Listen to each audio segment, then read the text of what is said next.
The hills, valleys and beaches of America's most image-conscious conurbation make a fitting backdrop for a flying visit to assess a motorcycle sector where style is more important than substance.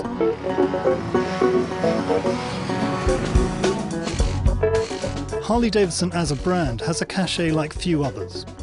With its custom bikes, it has successfully sold a dream of individuality and rebellion to people such as lawyers and financiers who, in their professional lives, would run a mile from the bad and dangerous image that Harley now claims as its own.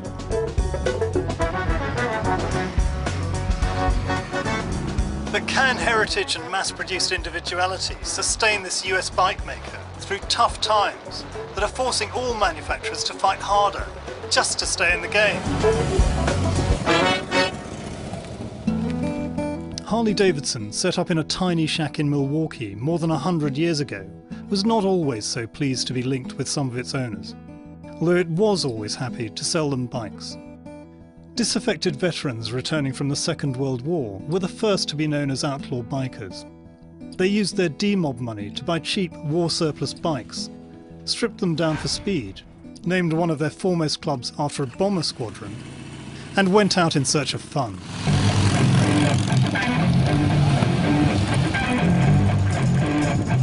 Fast forward through the 60s, and helped by films such as Easy Rider, the bikers still saw themselves as outlaws, and the motorcycles themselves were getting more and more stylized.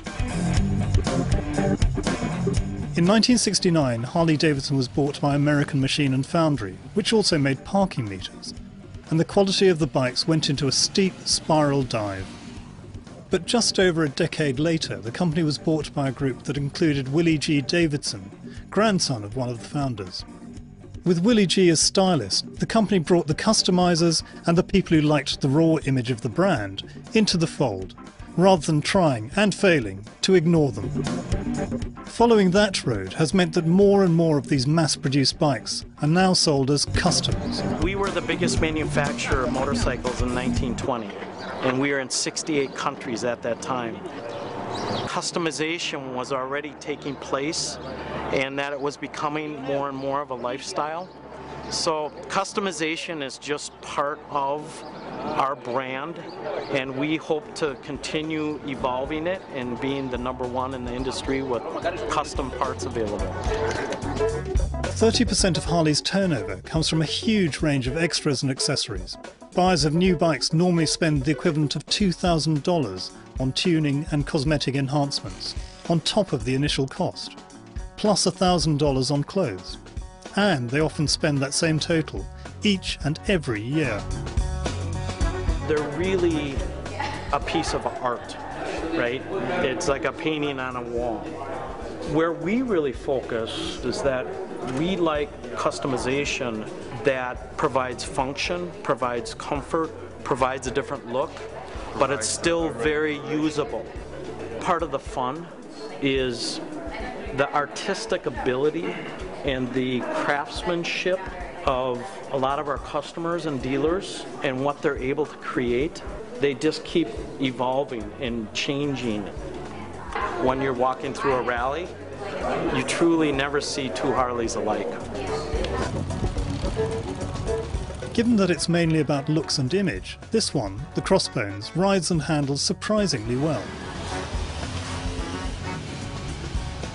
These bikes aren't in the same league as the sports bikes I usually opt for, but for gentle cruising, to show off your tattoos, or even out in these winding mountain roads above Los Angeles, they are enjoyable to ride.